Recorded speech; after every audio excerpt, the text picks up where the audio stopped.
Hello everyone, welcome to my channel, or welcome back to my channel. My name is Atomic Mickey, and today we are going to be doing a speed build of a artist starter trailer. Now this house is 100% a starter. You can move in with a single sim only and have everything they need. And let me just say this. So the inspiration behind this house kind of came from a little bit of me being petty, because I was on YouTube and I was watching trailer builds, because I have never built a trailer really in The Sims before. And I find how people kind of get their own interpretation of it interesting. But something that I've seen as a running theme is that trailer equals trashy. Like, their overall goal in a lot of these trailers is to make them look like garbage. And personally, it's a little offensive, because I live in a trailer in real life and my trailer is not trashy. I mean, the whole thought process of trailer equals trashy is just kind of, I don't know, it just seems a little elitist. And the thing is, if your house, if you take care of it, it's not going to be trashy. Like, you could live in a mansion and not take care of it ever, and then it'll become trashy by default. It's just the way it is. And so I wanted to give this kind of more realistic perspective on what a trailer could be, on how it can look nice and be cute if you just kind of do it the right way and take care of it. And so that's kind of the whole petty backstory behind my thought process of creating a trailer instead of a house. But this trailer is more of an open floor plan. It's all just kind of one giant room, and it's for an artistic sim. You don't have to be an artistic sim to move in here, but there's like, what are they called? Canvases on the ground, and there's an easel and all that jazz. But you can move in whoever you want here and just get rid of it. Doesn't really matter. But I really like how this turned out. I might consider just playing it in my own free time, because I'm impressed with myself is what I'm trying to say. I toot my own horn, but toot toot.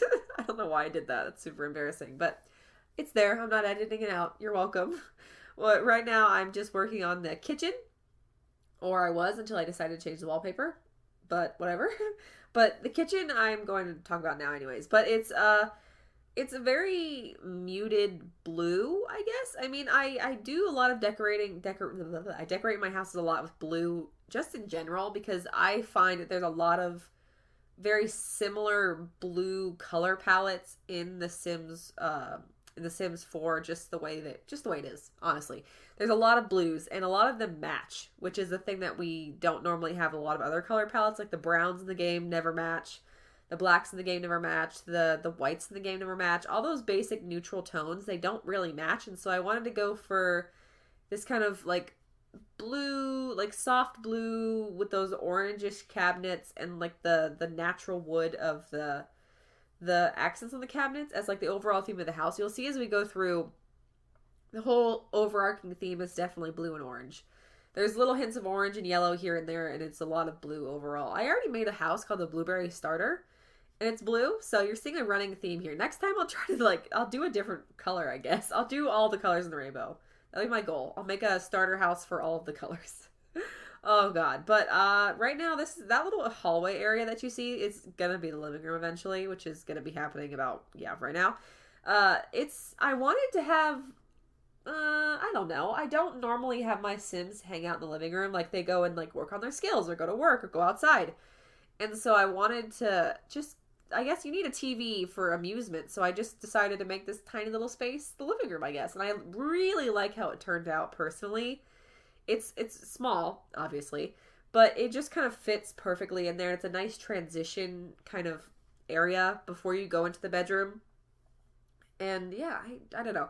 I thought about putting, what are they called? Curtains up, but I changed my mind and just left it open. I put some shelves up there. I don't use shelves a lot. I feel like they're a very underused kind of build object, I guess, because they do add a lot to a room if you know how to place them correctly and don't just like scatter them everywhere.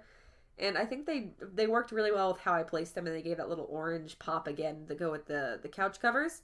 Overall, I'm thrilled. I love this house. Oh my god, I just coughed. Oh my god, I got too excited I coughed. I just said that. I just said it twice. What is with me? I don't know what's happening. But now we're onto the bedroom, and it's more of like a thrown together kind of look, but I really like how it turned out. It's very cozy. I used that like recycled apple box, I guess, as the side table. I want it to look like this house is kind of thrown together, I guess, because there's a lot of, oh, there's a jump cut just then. Sorry about that. I was testing the house, and that was me getting back into the game. but whatever. I wanted to give this kind of like a thrown together look. Like the bedroom's got more modern furniture. The living room's more of a Spanish style and all that jazz. I wanted to look kind of, I don't know, like she went to a thrift store and just grabbed a bunch of stuff that she could find and made it into her house, which I really like. This is going to be kind of like the I guess dresser, I guess. I didn't want to put a dresser in there because it took up way too much space. So you have a mirror, and I had that little shoe rack to make it look more realistic, and a little clothing thing on the end table at the end of the bed. I love this garland. I think it's so cute. It's meant to be for like seasonal stuff, but I think it looks adorable just hanging there.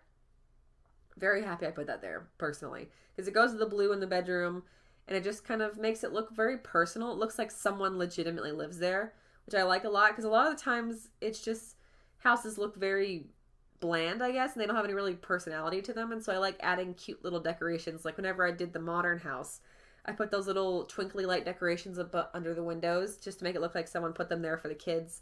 I like those little kind of aspects when you make a house in The Sims. It just gives it a little bit more personality. It makes it seem like it's a home instead of just a game house, I guess. I don't know where I was going with that. But here's the bathroom. It works perfectly. It is a 2x2 space. I managed to get it so everything works the way it should. Your Sims can get into the shower, use the sink, use the toilet, all perfectly fine. Nothing will get in their way, and they are perfectly able to use all of the appliances. I've play tested pretty much all of this house. I think the only thing I have left to play test was the kitchen, and I didn't want to have my Sim cook because I didn't want to get away, like I didn't want them to take money away from the overall budget, because I wanted to be sure that I could have the right amount of money for a single Sim to move in and not have to like delete anything. So I wanted to do that later.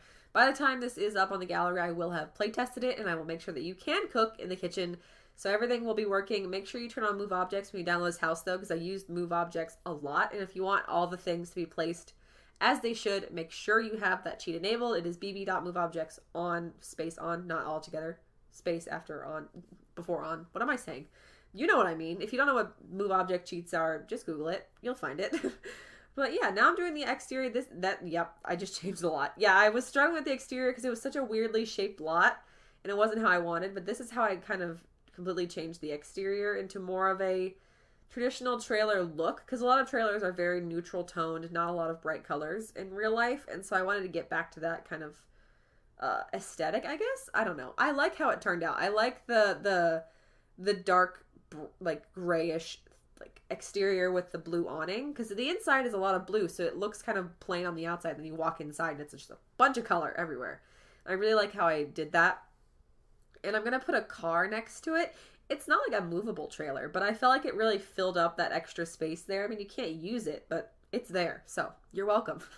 You can look at it. Congratulations. I really want The Sims 14 to give us cars. That's like number one on my wish list, is cars and university. Please let that happen. But anyways, now we're doing the fake grass in the front, because the other trailer lot in the area had that same look, and so I wanted to kind of make it cohesive and didn't want it to have just kind of a bunch of dirt. I wanted to have the ability to, I don't know where I'm going with this. Just look like the surrounding area. That's what I was trying to say, but failing epically. The interior is basically done. This is just, right now we're just doing the exterior, and that's about it. So yeah, I'm really happy with how it turned out. Personally, I'm a big fan of this house. I will definitely consider playing with it in my own free time. I will make sure to include the link down below so you can download it from the gallery if you would like to. If you like the video and want to see more content from me, make sure to drop a like down below. It helps out the channel. And subscribe. If you don't like what you see, like and subscribe anyways, just because you can. And I'll see you guys in the next video.